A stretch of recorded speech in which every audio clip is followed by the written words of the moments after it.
Hey everyone, and welcome to another exciting episode of the Health IT Playground. And I'm super excited today because I have what I would call YouTube, LinkedIn royalty here on, on my channel today. Someone that I would classify as one of our top leaders when it comes to talking about pharmacy informatics. So this is a very special episode, and I'm super excited to have with me here Brian Fuh. As you guys probably have already seen or heard about him, if you have been on YouTube, he's been on for a long time, but I'm sure you've heard of his name or seen his name somewhere on LinkedIn. So super happy to have him here once again. And he's going to be talking to us and educating you guys about pharmacy informatics, which is something that you guys probably have heard about, but have a lot of questions about, including myself. So he's going to clarify that for us today in this interview. So I will give him a chance to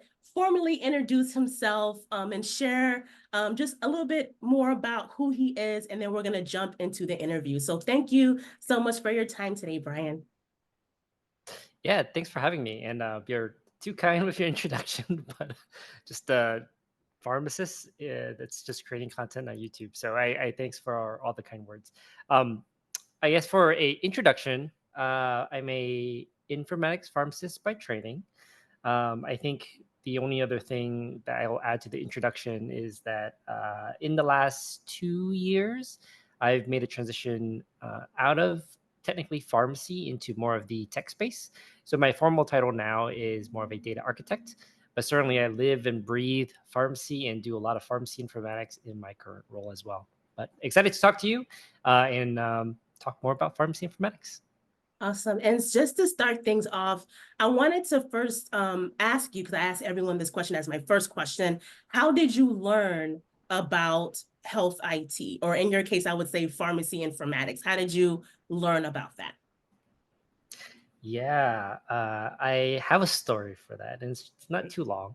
So I was in pharmacy school on my fourth year rotations, and I think it was probably the second or third rotation where I was going around and shadowing the current PGI1 pharmacy resident.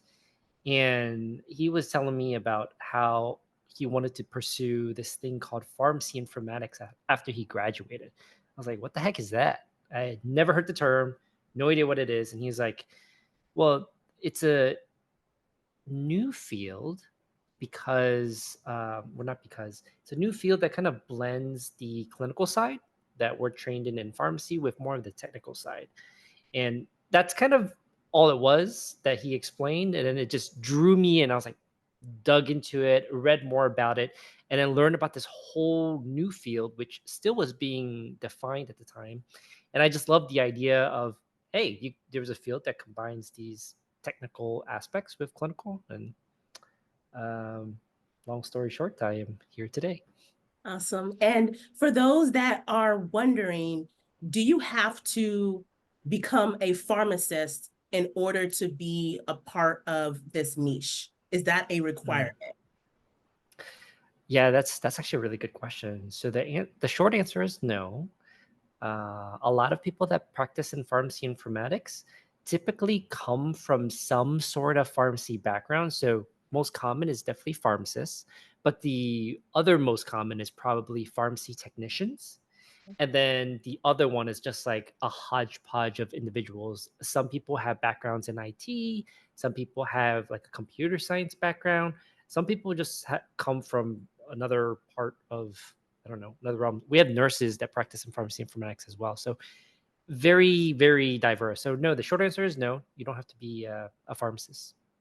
Okay, and how would you define exactly what the difference is between pharmacy informatics and nursing informatics and all the other informatics out there? Like what makes it pharmacy informatics? Mm. Yeah, and then another great question. So, I think you'll probably get a different answer from different people. And then the way I like to think about that question is AMIA, so American Medical Informatics Association, they do a pretty good job of like breaking down some of these groupings. And so they have like five groupings of biomedical informatics, what it falls under. But there's one that is called clinical informatics. And then the way they define that is individuals that work in areas where there's like a healthcare provider and a patient. So kind of like a one-to-one relationship, right? Okay. In those scenarios, whenever you're working on or building technology that impacts either the provider or the patient or some mix of the two, it's clinical informatics. And then from there, you can further split into dental, pharmacy, nursing, physician informatics. And I think the separation, which is more your question, is usually in regards to the type of work that that practice does. So nursing might be involved in more of the medication administration designs, like what the technology looks like when you're giving a medication, because that's what nurses do. The different tasks, because they usually have task lists, what that looks like, how that impacts the workflow. For pharmacy, that one's usually, I like to explain it as everything that touches the medication use process. And in short, that's just so when you have to order a medication, so prescribing, Yeah. there's some technology that impacts that. Then pharmacists verify it, so there's a verification piece. Then there's a dispensing component where you bring it to the nurses and so they can give it. And then the last piece is like administering the medication, or rather, there's one more piece which is just continuous monitoring. Anything that impacts that whole process, and there's a lot, uh, I would usually say is pharmacy informatics. Got you. Got you. And how do I, as the viewer, I'm hearing this, I've been a pharmacist or am a pharmacist or maybe been a tech and I want to maybe learn more and get into it. How would I get my foot in the door to get that experience? Is it easy? Is it hard? What's the best step to take? Mm. There's probably no right answer here. Yeah. So I'll say a couple of things, and it's not in any specific order. Okay. But the first thing is, it was probably easier 10 years ago than it was now, and Okay. the reason why is because of meaningful use in the High Tech Act. Mm-hmm. So converting all the different hospital systems to electronic basically made this a hot field in demand. But now we're mostly implemented EHRs everywhere, so the Yeah. field is just not as in demand before. So I say that because the moment you say you were interested in something techie, you got a job. That's why. So now it's a little different. Right. I think, again, in no sequential order, if you're interested in getting a job, one of the biggest ones is a Epic certification. So there's Epic dominates the academic medical center in terms of market share. So if you're interested in working like an academic medical center, they probably use the Epic EHR. The Epic certification is probably one of the most valuable things you can have to be um, a competitive applicant for the job. Okay. That's one. The next thing is, if you're already working in a hospital, uh, asking for opportunities to work on certain things, becoming a super user, just basically doing things a little outside of your role that's more in the tech area, either teaching it or even shadowing or helping build some of the tools that you're using. I think that's usually a nice one. And the other one is just like additional education you can pursue. So formal things like certifications, degrees, things like that. And then there's like these maybe like somewhat smaller ones like certificates, CP HIMSS. You have one too, I believe, is like PMP. Like all these certificates are really, really nice. ASHP, which is the American Society for Health System Pharmacists, also has one in pharmacy informatics. So that's something else that you can consider. But just tons of different things, no right answer.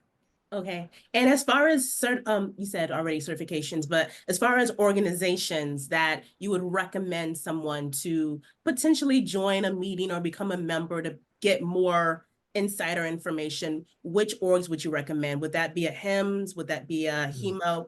Are there more niche ones available? Yeah, definitely a couple. I think if you're interested in pharmacy, especially hospital type work, hospital health systems, ASHP would definitely be a important organization. They also have like a group for just pharmacy informaticists, which is great. Another one is AMIA, which I kind of mentioned earlier. That one's much more broad, but it's also much more research focused, but Yeah. tons of good information about informatics, and then definitely HIMSS. HIMSS is always great. There's a lots of good resources in HIMSS. Can't go wrong there. Yes. I think those are the top three I usually think of for orgs. Okay, perfect. And I did want to, because you did mention that you have diverted into doing data architect work. So for those that don't know what that is exactly, could you explain to my audience what you're currently doing professionally in the health IT space? Yeah, I think I struggle with this question quite a bit still, and it's because there's a lot of different things I do and don't do within the role. But maybe in the most succinct way of explaining it, I like to think about data architecture as making sure all the different systems align with each other. And usually that's in the form of like a pipeline. So let's say in a hospital system, you have to order medications. There might be a system that allows a physician or nurse practitioner to order a med. Okay, that's like your ordering system. There might be another system that allows you to verify those medications, especially for your pharmacist. There might be another system that dispenses like all these different systems, right? In the back end, in our electronic world today, the data has to flow through all these systems. Right. And if the data up here, let's say in the computer system in the back end, a drug is represented as code 123, but all the way down here, when you're dispensing the medication and the medication doesn't have that code or has no code, then it just doesn't connect. So our data architects really make sure across your entire system, make sure that the pipelines for where your data flows all align with each other. So they make big architectural decisions, making sure all the different systems are aligned and you work cross-functionally with a lot of different teams. It's really fun stuff. And for those, I know this is like a pharmacy informatics. That was the main topic, but for someone that found that to be more exciting, what would be, in your opinion, their best starting point to do that type of work? Yeah, I definitely won't say I to take my advice here, just like some of the things I've noticed because I think I'm a very non-traditional candidate for this role. But what I've seen, people who go into this role usually start off with some type of analyst role. So it could Oh, be a business analyst, a data analyst, something like that. And then they usually move on to other roles that are like data engineering or database administrator, or some of them even started off as software engineers. So, okay. so all these type of roles, and ultimately from one of those other ones, they usually the next role up is a architect role. Could be a software architect role, a data architect role, something like that. But really, the starting point is something that allows you to work very intimately with the data itself. Those individuals, great to start, and then you can move up to a data architect role. So you really have to be into, is there coding involved? I'm assuming that I could be wrong. I'm not sure. Yes, yes, definitely. I think coding is really important, especially knowing like databases, Okay, how data is organized. So the most classic is like SQL. gotcha. Gotcha. Okay, so for those that was excited about that, if you're super techie and into coding SQL and you know your data modeling and all that jazz, then that may be a nugget for you to take from this interview. Okay, and my second to last question would be for that person that is a little excited. They're like, okay, this sounds like a good fit for me right now. What are the personality traits or the skill sets that a person should have in order to be in, and it could be both pharmacy informatics and or being in the data architect space? Mhm. Yeah, many of them are the same. There is probably some differences, but I think a couple of them, I'll list them. The number one thing is probably communication. So in a pharmacy informatics role, you have to be really good at communicating between a clinical audience, like your pharmacist, and a technical audience, like your IT administrators or your data analysts or engineers, things like that. So communication is really, really important. But that's the same for a data architect. You're communicating with multiple teams. So number one skill, trait, you should be very comfortable speaking and then be able to adjust your language to the audience because it usually differs. Yes. So number one, there's that. The second one, I would say for pharmacy informatics in particular, I'm a little biased here. I think it's really, really important that you've worked as a pharmacist to some Oh, capacity. I okay. think like, and the way I think about that is because, if you're building something for pharmacists, it gives you a lot of credibility and you really understand like what is the problem you're trying to solve. Yeah, I think everyone that has come from some sort of experience or have practiced and then did informatics, that's always really good.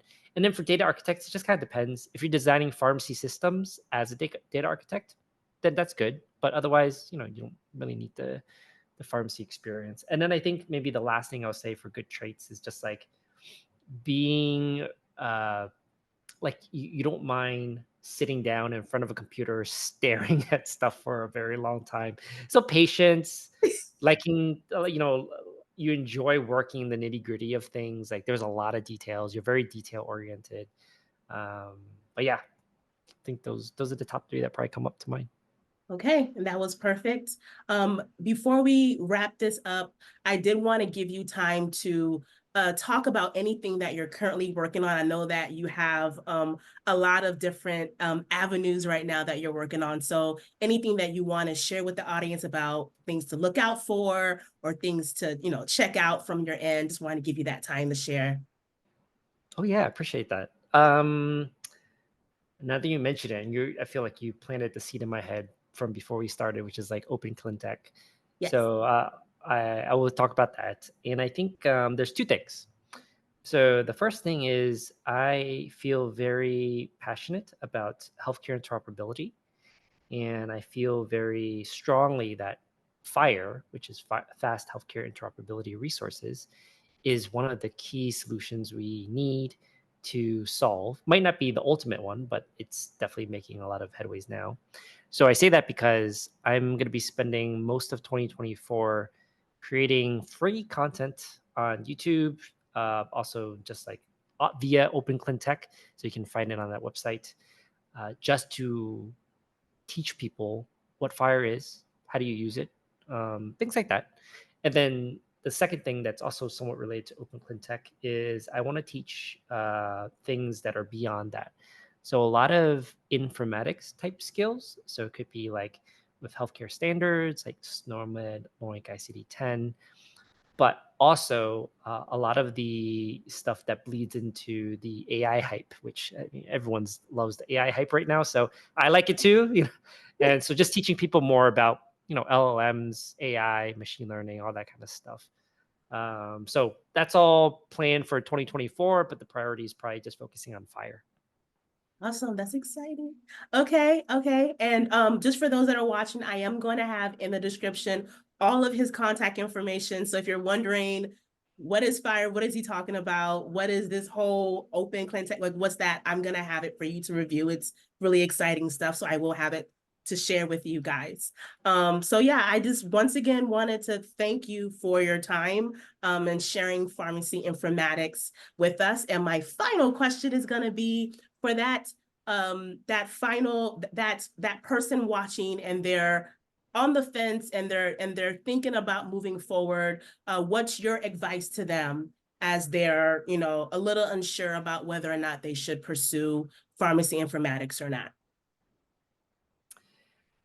Yeah, I don't want to give the cliche thing, but that's the first thing that comes out. And I think the first thing that comes out here is finding a mentor.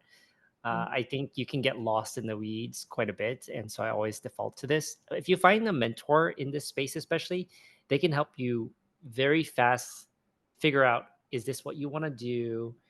Is this the right path? What are the steps to get to certain places? So a mentorship is always like my number one thing. Reach out to people. There's a lot of people in pharmacy informatics now.